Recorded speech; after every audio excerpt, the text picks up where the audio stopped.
7 years. 7 years later, we get another Moffat penned episode under Russell T Davies. Is this 2005 all over again, Aiden? Has the algorithm gotten lazy? The bitch is back. The bitch is back. The bitch is back. That's the bitch what I gotta is back. say. Bro, come on. The Matrix is getting lazy. Oh, mate, it's the return of the Moff. Wine-loving legend is back on Doctor Who. The wine-loving legend. I love that. Crazy times, right? It is nuts. Oh, my God. I have to eat a hat.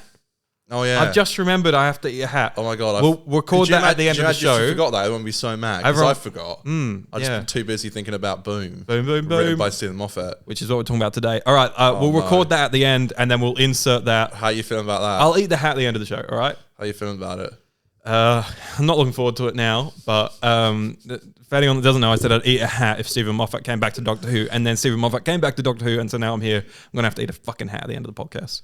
We should say as well, so, and to be fair, I think people were really cool and respected our views last week, but we should preface again, these are just like, it's kind of like, review is a bit of a bad word, because it kind of is just like fresh thoughts. It's hot and spicy, you know? It's the hot thoughts. Yeah. Because we have just watched it together and we are just like now just walk straight down and literally just press record and have our thoughts. Kind of smiling because we recorded for about 5 minutes. I wasn't going to say anything. We recorded for about 5 minutes before this and then I said, hold on, let's pause. I feel off. I felt like I didn't bring my best self. Oh, you're okay, man. So we know briefly sort of what each other think. We spoiled like a sentence or so of each other. But so for me, this episode. All right, no, let's go into the bloody theme tune, shall we? Yes. That's a good shout. Make sure you subscribe and do all that kind of stuff wherever you're listening. And that'll be at 50 Doctor. Yes. 50% podcast. Yeah, so boom, boom, boom, boom, boom. What do I think? Let's read a synopsis first. That's a bit of a tease.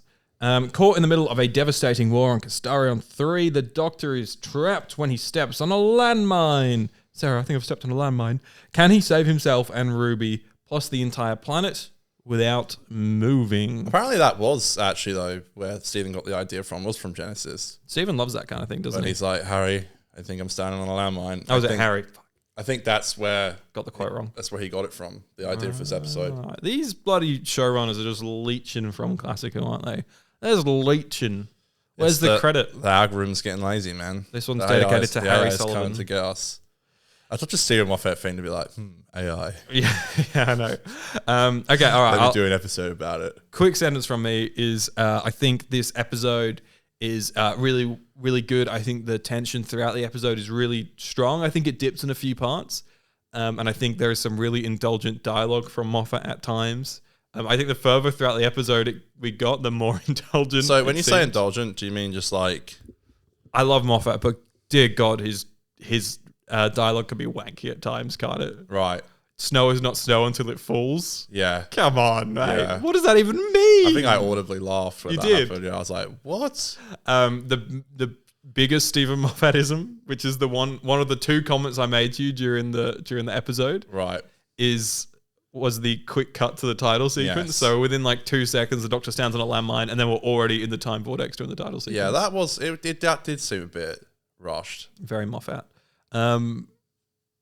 What do you strokes? Think? Broad strokes of Boom, baby. Okay, yeah. I mean, like, I think apart from a few little bits of nitpicky, yeah, man, this is probably, I love it. I really love it. Mm-hmm. I think it's great. Yeah. I mean, it can be wanky. Yep. Okay. I guess I was a little bit maybe I could tell another writer was writing for Shooty's Doctor, because there were some times where I'm like, that's such a line like Matt or Peter would say, but Russell wouldn't write that kind of line. And this is what I mean by the indulgent dialogue at times, was I felt like at times it felt out of place for Shooty's Doctor to be saying that. I mean, it's only our 4th episode with Shooty, but it did feel like all of a sudden Shooty's talking in poetry a lot. Like a lot of the things he says are very Moffat lines here, where it's like, you know, we saw in the trailer, I'll turn this little battlefield to dust, things like that, which isn't the best example, but there's heaps of lines throughout the episode that just feels like a very different. Did I do that now? I guess I did that, which is kind of like this. And that's kind of, I'm like, okay, what? Is this written for Matt Smith or Peter Capaldi? Yeah. But it's like, I did miss that kind of whimsical dialogue. Yeah. We know it was the volume. Yeah, it's like a fake volume. volume, right? I think it was just like a small wall they used. Yeah. I mean, it looked stunning. It did, yeah. I have no problem when the volume's used and like they pump money into the VFX for it. Because if you don't pump money into the VFX of the volume, it just looks like bloody Revenge of the Sith, Phantom Menace, Attack of the Clones kind of stitch up.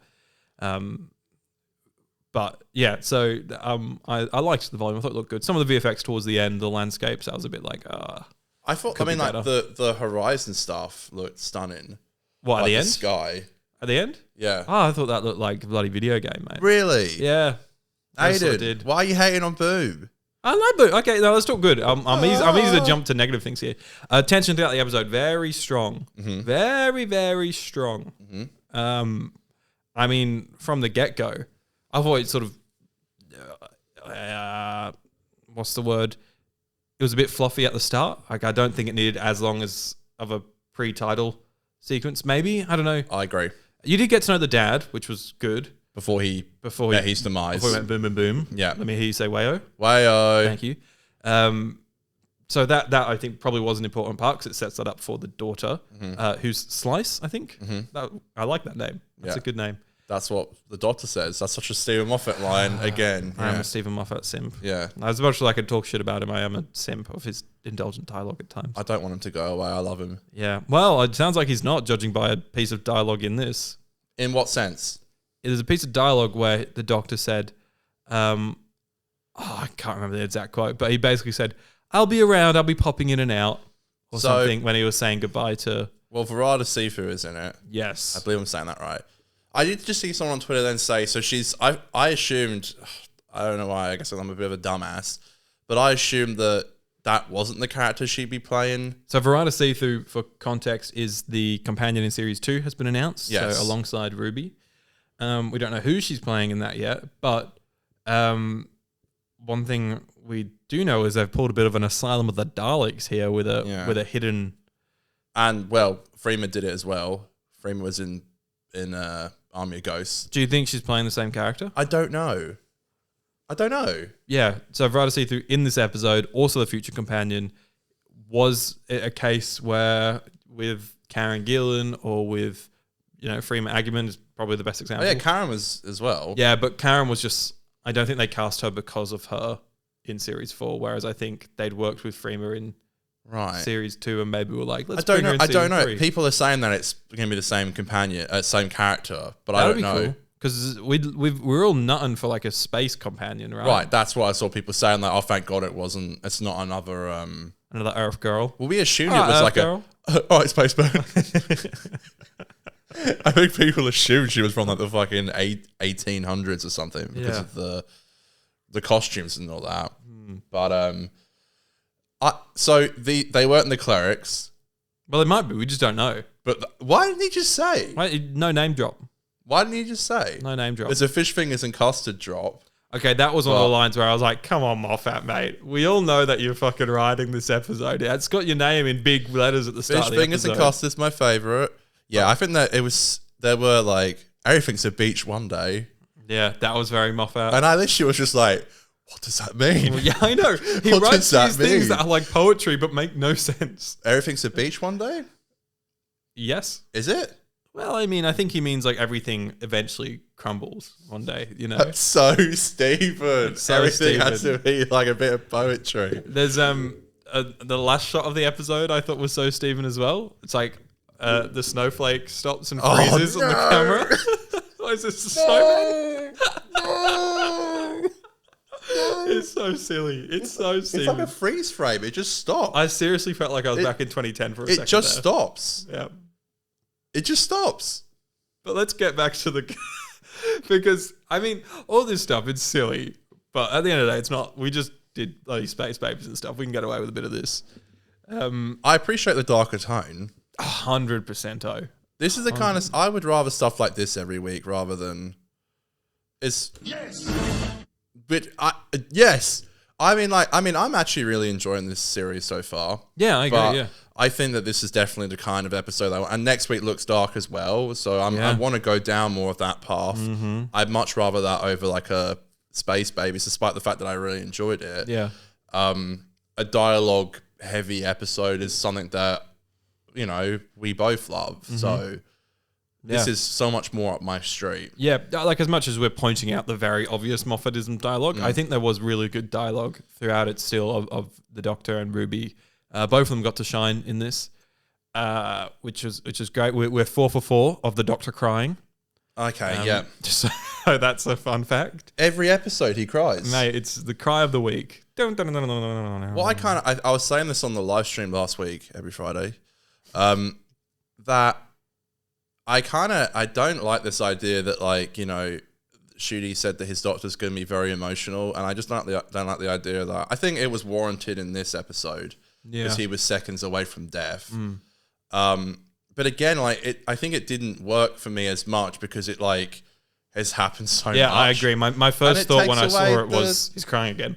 Yeah. It wasn't. I wasn't brought into the emotional. It takes away from. It does take you away. So by Ed Haran. No. Ed. Jodie Whittaker episode. Ed. Doesn't matter. By Ed. Full stop. Ed. Full stop. Yeah, I think if that emotion had been Ed Himes. Ed Himes. I think. Ed Helms. Could be wrong. Go on. If that hadn't happened, I think the emotion in this episode would have been so much more. It would have packed so much more of a punch if we hadn't had. Would have been a much bigger bang than he bargained for. Did he? He did cry in Space Babies, didn't he? Yes, he did. When did he cry in Space Babies? I can't remember, but I'm pretty sure he did. I'm pretty sure he did. I'm pretty sure he did. Yeah, I think he did. Even if it's just a quick little. Yeah. A little cry. Maybe when the boogeyman was going. The man's an emotional mess. Having a sook, mate. Having a sook. There's nothing wrong with it. I feel bad for complaining about it because I'm such an advocate for mental health support. Yeah. But it's like, if I'm talking from a story perspective, yeah, I just think it packs less of a punch. When I think an episode like this could have had, it already had a lot of weight and a lot of intensity. Yep.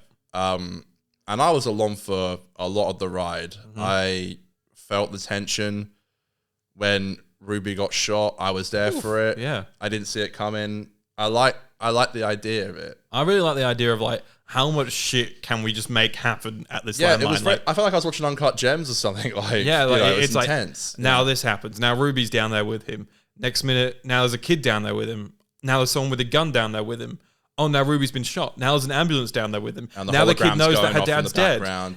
Now, like, let's just add more and more and more and more. And I think that was to me, I think the best part of the episode, because each new thing added a new layer of tension, which was really solid. The intensity was really great. I love the idea that the Doctor is a hero again. I feel like that was really lacking in Jodie's era. The fact that the Doctor would just hear that someone needs help and runs into the battlefield. And on top of that, he then stands in a landmine. Ruby runs down to him and he says, "No, don't worry about me. Go see who that scream was from." This is the kind of Doctor that I fucking missed, and I can't preface that enough. I feel like I'm gonna be look. I feel like I'm gonna be really harsh on all these episodes because I do have the very high a high standard, but there are so many fundamentals and things that I'm just like, yeah, this is what I missed.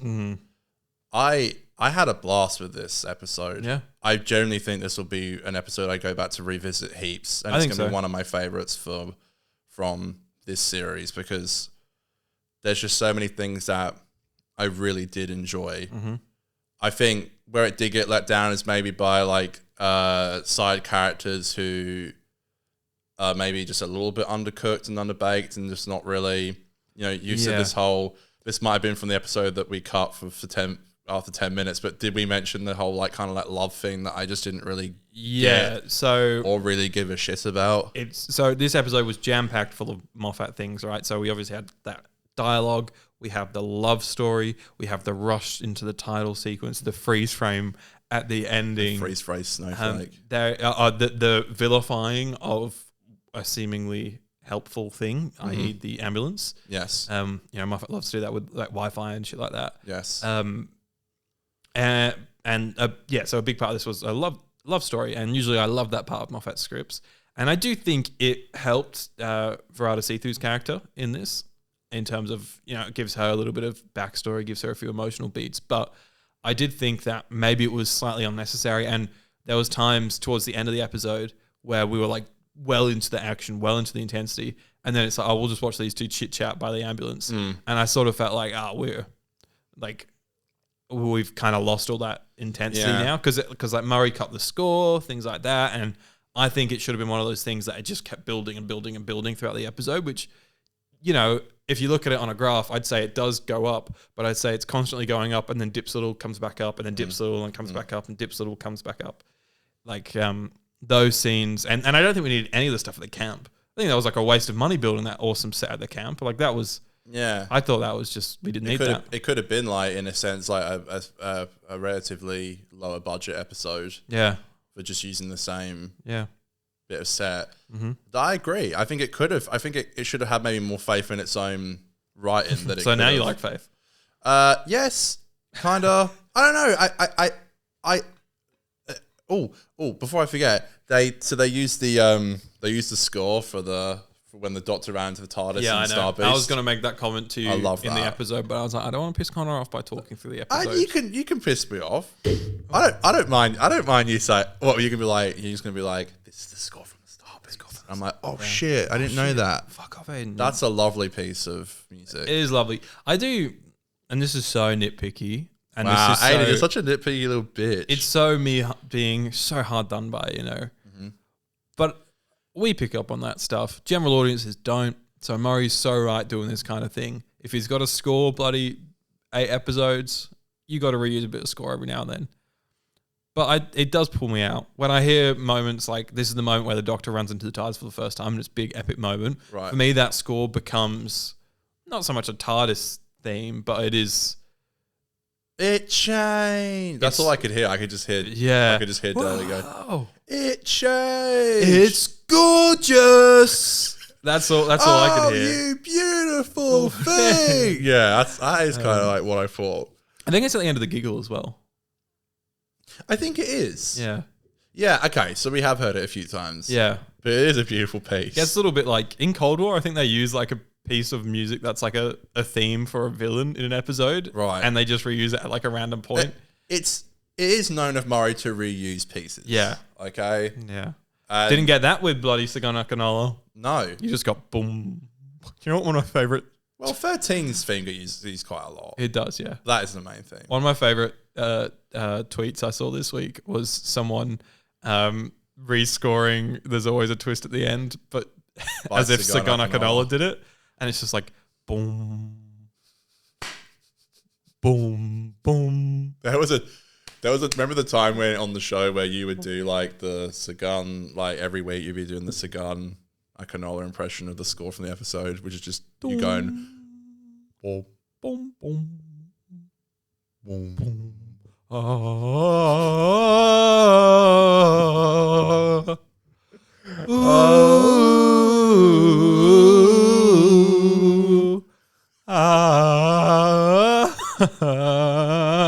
Bring the goat back. Bring it, yeah. We'll bring everyone else back. Bring this. It seems like that. We've run out of ideas. I love Sagan. What a guy. I thought Susan Twist was really great. Oh yeah. I feel like I haven't really been given like she definitely has a bigger role this week than she has. Yeah. Everything else has just been like a cameo. Uh-huh. This week she kind of was just like the face of the villain. Yeah. So surely now when the Doctor and Ruby see her, they're going to be like, hang on a minute. Well, this is the first time the Doctor's actually seen Susan Twist because every other episode he's not seen her. So did he not look at her when she was serving the tea? Doesn't look at her when she's serving the tea. It's actually like hella intentional. Like you can rude. You can see she turns around as he looks at her, and as she turns back, he looks away. Right. And in Space Babies, I think there's a similar thing where he's not looking at the screen when she's on the screen. Yeah. Isn't she literally in the next Sun trailer? For 73 yards? I didn't notice. I think she is. But I didn't see. Surely Ruby's like, Oi, I've seen you. Don't call me Rubes. How good's Ruby in this episode? Well, look, here we are again. I'm a broken record. You know, yeah, they are so great. Mm-hmm. And I'm glad they've been given shit to do rather than just run around a ship going, Space babies. Space babies. To have a bit of dialogue to chew on, I think is so important. Yeah. Yeah, The scene where she approaches the landmine. So good. So good. That I thought was my favorite scene in the episode, I think. Yeah, and you know what? You can really tell they're like, they have a really good like offset relationship. Yeah. Which I know was a bit of drama back in the day. This is no Tom Baker, ago. Louise Jameson. No. You know what I'm saying? That I think you can really tell that they're close friends, and that it shows on screen that they actually do care and love each other. I guess one thing, again, I feel like I'm being so fucking. We should just call this a nitpick show. I feel like when I come on here, I say like, I really loved it. Anyway, here's the things I did. And then we spend 45 minutes going like, but the doctor said this line a little bit funny. Yeah, and it sounds like I don't like it, but I guess I will say this. I feel like maybe this episode's a bit too close to the beginning of the season, because like, I think maybe if we had more time with them as a companion and doctor relationship, I feel like we still haven't seen the full thing yet to have all the emotion that could have been possible. I get, this is what I'm trying to say with like the crying stuff. Like I feel like if we'd have seen them be companion and the doctor for a longer time, I think then it would have been maybe a little bit more impactful, rather than maybe, you know, for the average Joe, they've only seen these two characters be together for 3 episodes, and one was at Christmas. They probably barely remember it. They've only seen them with 2 episodes. Yeah. I get that. I don't really have a problem with that. What I did have a problem with is this fucking mess of, and this is again just a nitpicky Doctor Who fan. We should just call this nitpicks. That's already a channel. Yeah, nitty who. Nitty who. Yeah. Nudes. I don't know where that came from. Ooh. Just nudes. All right, so yeah, hit me with your nitpick. This mess. Fucking mess. The mess. I'm calling it. It's a mess. What's a mess? So we had a lot of talk last week where the Devil's Cord definitely was not meant to be episode 2. Yes. A lot of things lead to that. Obviously, there's a line of dialogue in it where they talk about basically that they've been traveling together for 6 months now, because remember I told you about the toy maker? They reference stuff that hasn't happened yet. Yes. Ruby is Ruby in Earth time. It's now June. She's having a fun day. She's having a fun 6 months, mate. June, it's not even the month. It always takes me out on that, because it wasn't even the month it aired. It's like June, July. Yeah, it was like, it's May. Clearly, this was meant to air in June. Yes, not May. Yes. Little things like that, but you could tell they probably brought it forward so that it could line up against Eurovision. Mm-hmm. And there's also quotes in Doctor Who magazine or something where Russell said episode 2 is hardcore sci-fi, which is what Boom is. Right. So this was originally episode 2, right? And this is where the plot thickens. Well, it doesn't thicken. It just solidifies this, okay? Hey, you're such a little bitch. I know I'm a little bitch. You're such a catty I know I'm a little little bitch bitch right now. But how do you know it was Boom was episode 2? How do you know that? Because Russell said that episode 2 was hardcore sci-fi, and he said this about a year ago. Okay. Or something like that. And then I think Wouldn't that be said about I think Mr. TARDIS... No, because Devil's Cord isn't hardcore sci-fi. But Mr. TARDIS was like looking into it. I think it was Mr. TARDIS on Twitter. Right. And they were saying it looks like from December 2023 onwards or something is when the Devil's Cord was being referred to as episode 2. Okay, let me get to the point here. All right, such a fucking bitch. I'm a little bitch, okay? But you're telling me that now the Doctor and Ruby have been traveling together for 6 months, and this is the first time that Ruby goes onto an alien planet? Okay. There's a line, and it's emotional for her. Ruby, and I'm just sat there going like... After 6 months. You've been together, you've been traveling for 6 months. You know what? Okay, I take back what I said. Mm-hmm. That is such a great point. Mm-hmm. No, I'm done. Yeah, so they've been traveling 6 months and she's never gone to another planet? Mm-hmm. They've just stayed on Earth? Yeah. Oh, Aiden. That is... What a mess. That is actually a really great point. And I just... The thing is, though, the thing that pisses me off about it is because all you have to do is recut that scene in the Devil's Cord, cut out the time period, just have or like You can add just some ADR a line. Yeah, like, ADR, like, use a May? different shot of Shooty and have it close up of Shooty, and then have Get Millie Millie say, Gibson in a booth. Go, May. There was just like such an easy way to fix it. That is, yeah. And for how long? Because Devil's Cord, what I was saying was from at least December 2023, the Devil's Cord had been moved forward to episode 2.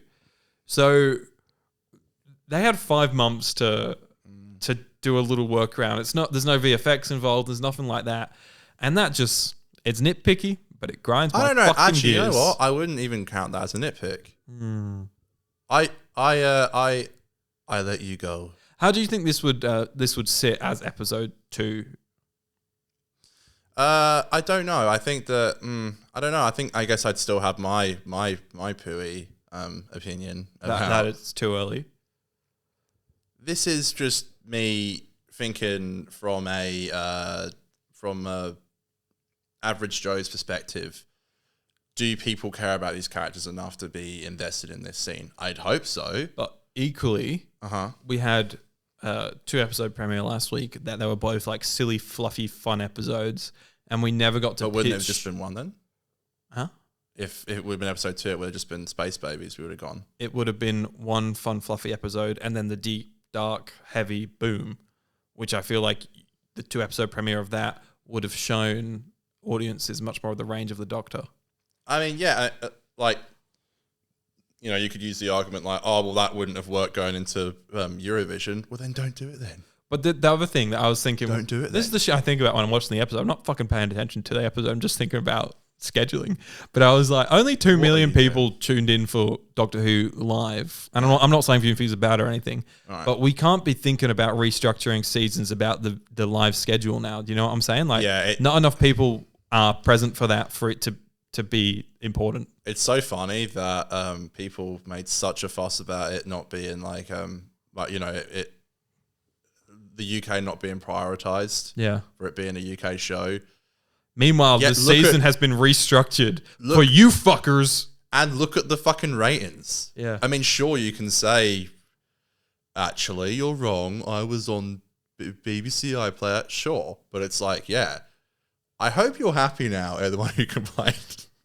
I hope you're happy. Because now it's just structurally, it's like, yeah, I guess it is a bit of a mess. No one's, I mean, it's called a mess. I called it a mess. I'll stick by it.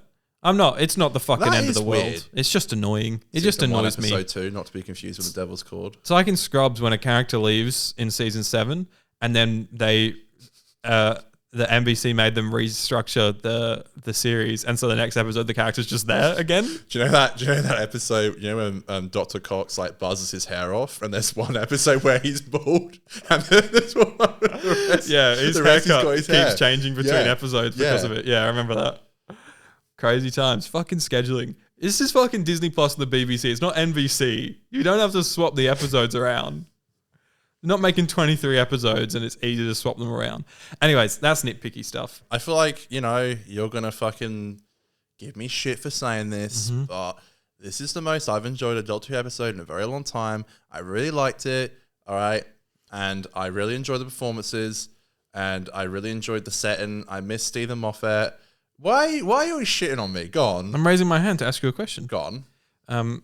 Mr. Hannum. Yes, Aiden. Did you enjoy this more or less than Wild Blue Yonder? Oh, here's the thing. Okay. I think I enjoyed. I'm going to assume what that was. I couldn't hear it. Sorry, I played the soundbite, but it didn't come through the speakers. This episode's a fucking mess. It was Donna. Okay, I'll say this. I think I'm going to say I enjoyed Wild Blue Yonder more. This is definitely second. I'm going to say I enjoyed Wild Blue Yonder more because I think it had more of a risk factor that it was a 60th special and it was balls to the wall sci-fi, as I was saying. That's what Russell said, actually. And I think it's so unique that we have just David Tennant and Catherine Tate back. And if we're talking why I tuned to Doctor Who, it is for episodes like this, and it is for episodes like Wild Blue Yonder. Episodes like Space Babies, I take along the way. Yeah. And unfortunately, that's the majority of episodes we get is stuff like that. Yeah. And Devil's Core. That's not why I tune into Doctor Who, personally. I tune in for episodes like this. So I'm glad now. This is the 7th episode into this new era. Fucking 3, 4, 5, 6, 7. Yes. So I'm Good glad math. out of two of them I think is why I tune into the show. 5 of them I'm like, yeah. Which is probably the standard ratio of like RTD one of like, your average Joe episodes to like your, oh my God, turn left just happened. Yeah, exactly. So yeah, I think Wildly On will always be, because I think it risked a lot more. Therefore, the payoff was a lot more sweet and juicy, like a succulent Chinese meal. I think Wobbly Yonder is definitely the better episode for me. Yeah. I think, but the fact that we're comparing these two episodes shows how good Boom is. I think because we've done nothing but praise Wobbly Yonder ever since that episode. We've done nothing but praise Boom this whole episode. Yeah. God damn, this is a terrible review. We just it genuinely does feel like we just come down here and just say what we don't like. And not talk about things we do like. Yeah. Because I really enjoyed it. Well, it's because I think I think this is one of those things, and it's once again very Stephen Moffat to have an excellent concept and to have a really, really good fucking episode, but to just have little things filtered throughout it that just grind away at you over time. And it's little things like when all the ambulances rock up at the end, it's just like, where the fuck did these guys come from? Which is so Moffat just to throw all that shit in. That was not necessary. What are your thoughts on? I could definitely see people of the religious type. So I don't know why I said that. So sorry. Let me rephrase that. The people of like religious types being quite offended by it. It's sad. I reckon Stephen fucking hates anyone religious. He sees someone with a cross on the street and he punches them. I don't think I'm qualified enough to comment, to be honest. No comment? No comment. Okay, great. I don't know. I don't know if it was offensive or not. What a great fucking podcast this was. No, there was a line where it was like, we're peaceful, and it's like, yeah, you've been in a war your whole life and you can't think for yourself through religion. It's like something like that. Yeah. I appreciated lines like that. Yeah. Obviously Aiden didn't. That's fine. No, the reason that I don't know is because at the end he sort of does a bit of a 180 with it and says like, oh, I don't like you, but I need you, sort of thing. So I'm like, I don't think it's a particularly anti-religious message. I think it's just sort of like, I don't even want to say to each is their own. I don't know what he was going for because he flip-flops on that. I did kind of cringe at all the AI like references. Yeah, I don't mind. AI is a thing. Just because it's like a thing that it's on everyone's mind at the moment, I think. Yeah. Ruby Sunday, she's having a fun day. What did you think when Ruby got shot? I loved it. I thought the suspense was there. Didn't like the slow-mo shot where the frame rate was jaggedy. Because to me, that's like comedic. It's like over-dramatic. It's like she just fell for like, it just kept coming back to her fall. Yeah, I know. And then it's like oh. And then come back to the doctor going, and then it just kept fucking, how fucking steep is this hill? I know. Crazy. Yeah. Do we like this show? Surely Dr. Why do we get up at fucking 6:30 to watch it? Surely Dr. Who Poop does an edit of Ruby falling. Yeah, she just keeps falling. Keeps going. Someone edit that. That's a mean waiting to happen. Yeah, it was a tad dramatic that. What do you think of Julianne Robertson's direction? Good. Yeah. It's hard to, I mean, that's the issue. Like, you're going to be a bit confined with it just being basically one set. Yeah. The volume. Yeah, what do you think of the kid? Yeah, good. Great little actor, I thought. Yeah, I think the emotion is there. Yeah. And the moment you see her at the top and she's like, where's my dad? You're like, fuck, get out of here. Again, I think stuff like that, it does just like this uncut gems kind of thing where like it just keeps adding to the building the pressure. Yeah. Ruby like fucking spear tackling her and stuff. Yep. Definitely adds to the pressure. I thought like the indication of like the landmine like going up and up and up. Yeah. Really cool. Yeah, very, very tense. I like the doctor, he can't move, he can't have adrenaline, he can't do fucking anything. He just has to stay calm in the moment, taking all that away from the doctor. And basically the only thing that the doctor can use in this episode is his brain. Everything else has to be Ruby or something like that. So I think that was quite clever. Didn't really like the look of the landmine when it like made him look like Electro from Amazing Spider-Man 2. Right. I thought that was just lame. I would have much preferred just like a yeah. I thought it was going to be like a bit more of an explosion. It's kind of like it's more of like an electric shock than an explosion. Yeah. like Doctor Who is a sci-fi show at its heart, so I can't really complain about this. But whenever they do something sci-fi like that, I'm just kind of like, all right. My God, Aiden. What? Do you like this show? I hate Doctor Who. I fucking hate it. I've decided. Fuck this show. Fuck Doctor Who. I did Love save the day? What is this, closing time? I know. That's all I can think about. Well, Love kind of did save the day. It's like the love is so powerful of the father that it beat AI. Well, I think maybe part of the reason why I'm maybe a little bit feisty on this review about the episode, well, watch out, Moff. Watch out. Is because I felt like the ending, it did sort of come a little bit out of nowhere. Like I thought they went to end the episode and had the dad go into the fucking Matrix, and then it was like, oh, it didn't work. Okay, well now we're still fucked. Here's 2 more minutes of tension, and then it's like, oh, it did work. Never mind. Ending's done. There you go. Step off a landmine. I know now why the working title for this episode was Thoughts and Prayers. That was the working title. I didn't know that, but amen, sister. Yeah. Yeah. I think Love did kind of save the day, which is like super cringe. Kiss, kiss. Yeah. Do you know what I thought was funny? Oh, I think that was also a working title. Yeah. I'm so glad it wasn't Kiss Kiss. Kiss Kiss Bang Bang, Tortured Season 2, Episode 1. When he goes Kiss Kiss and the landmine switches off, the LEDs on the landmine turn to X's. Like, Kiss Kiss. I thought that was funny. That was like Moffatism that didn't pull me out of the episode. I was just sort of like, silly Moff. I'm so glad he's back. Yeah. This is the episode that I wanted. Mm-hmm. And for me, I really enjoyed it. Yeah. I had a really good time. Yeah, so did I, even though we've done nothing but nitpick all episodes. Well, that's why we're here, isn't it? We should do an episode where we just have to be positive the whole episode. Next week. Next week we can't say anything bad. I hope I never have to say anything bad about an episode of Doctor Who. What I don't like is it sounds like I hated it. Yeah, same. And I didn't. Neither did I. Why are we like this? We've done this wrong. Why are we doing it? Should we record for the first time? Do a third one? We've done an entire podcast. With not a single bad word. Yeah, we're just positive.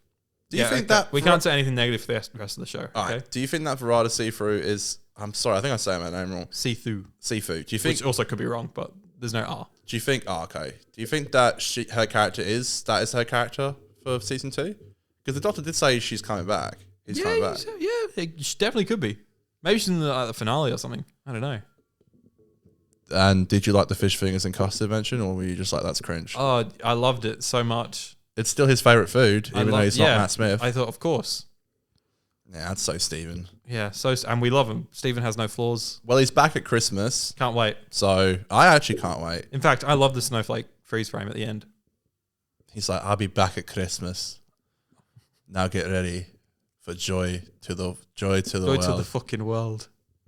On the same day we get the Gavin and Stacey final episode and a Wallace and Gromit movie. That Christmas is just going to be stacked. And a Stephen Moffat Christmas special. I can't wait for that. You excited for Wallace and Gromit movie? They're classics. You got to love Wallace and Gromit. I'm not saying anything negative for the rest of the show. I love. I can't wait. I see. I can't wait. You know. Okay. Oh, I see. You know what's going to be? It's so weird. What? Okay, actually, this keeps getting weirder.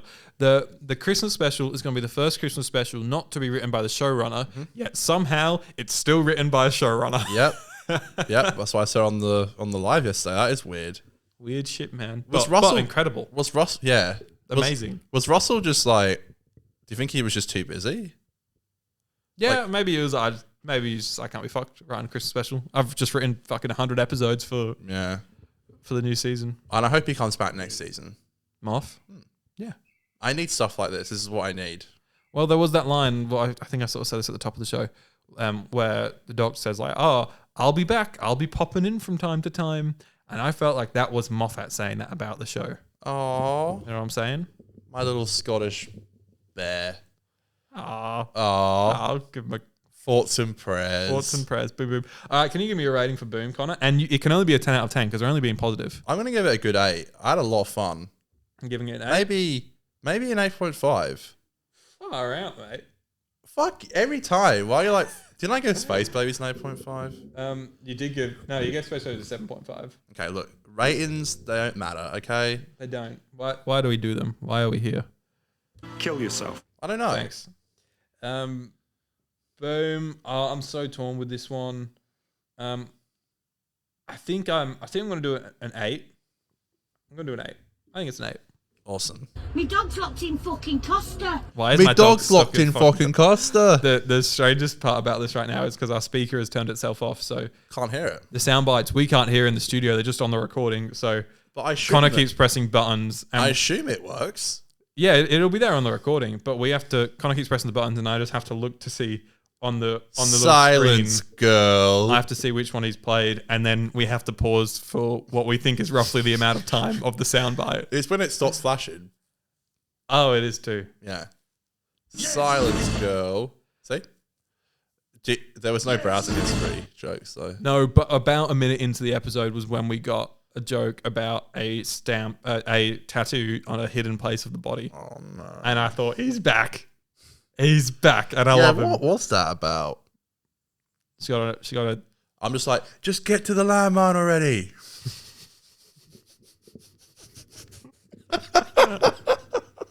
Just stand on the fucking landmine. Just do it already. Just do it.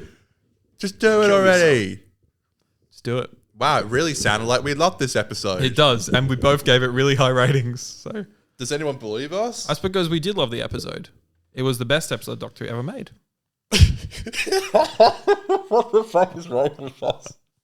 I'll have to go eat a hat now. Oh, shit. So yeah, we'll be back. Oh, God. I don't know if I'm ready for this. We'll be back. I've got to go get a hat from my house. I'm gonna I ain't seen it. eat it up because Moffat's back. How much are you going to eat? Let's see how hungry I am. We'll be back after. Don't make yourself ill. We'll be back after these messages. No matter what you say or what you do, they still love me! Okay, we are back. Me and my friends always buy ourselves just stupid shit for each other's birthdays, and Right. one of my friends bought me a Minecraft hat last year. It's still got the tag. Still got the tag on it. It's just been in my wardrobe. Been used. It's like one of those things where you get given it and you're like, "What do I do with this?" But you don't Eat want it. to. You don't want to. Yeah. What else you do with it? Are you going to send to your mate who bought you it? Yeah, maybe. Yeah, I think it will. Be is- like, "Hey mate, Got good use out of it. got good use out of your hat." Finally. All right. Do I eat? We got 3 options here of the hat. Thanks, Moffat.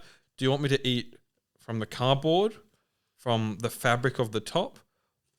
I'm not going to eat the plastic from the back. I'm going to put it out there. This is insane, and I don't. I think it's up to you. Do you want what looks more tasty, the fabric or like the brim, the cardboard brim? I don't know. I think. I don't know. I think the fabric looks easier to eat. Maybe. Have you got some water with you? Yeah, I do. Yeah, actually, just in yeah. case you're. I'm gonna cut a bit of this hat. I love how you just have a Minecraft hat ready to go. Yeah, man. Just in In case I'm case. hungry, you know. In case of. This is actually way easier to cut than I thought. I'm not trying to be producer brained here, but yeah, I don't want you to go to the hospital.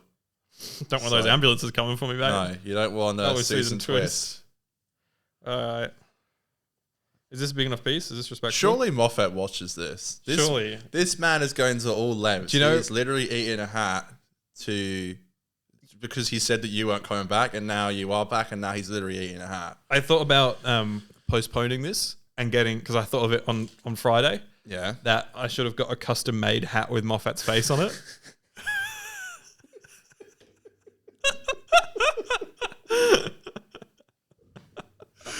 Oh, it's brilliant. All right. Okay. All right. Is this a respectable size? Yeah, of the I hat to reckon eat? that's good. Probably doesn't look that big on camera, but it's about the size of like A hat.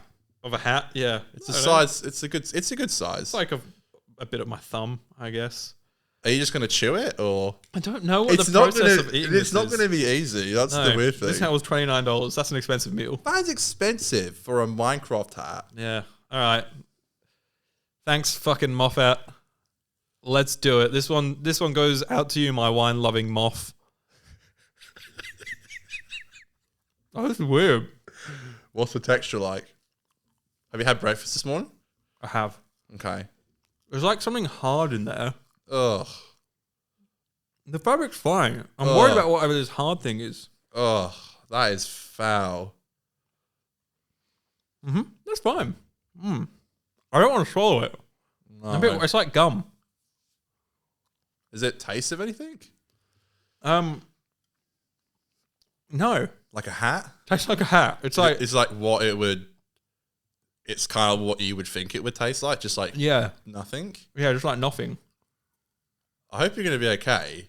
Yeah, I'm a bit worried. I would be a bit worried too. Are you just going to gulp it? He's shaking his mouth. Is it gone? Oh my God.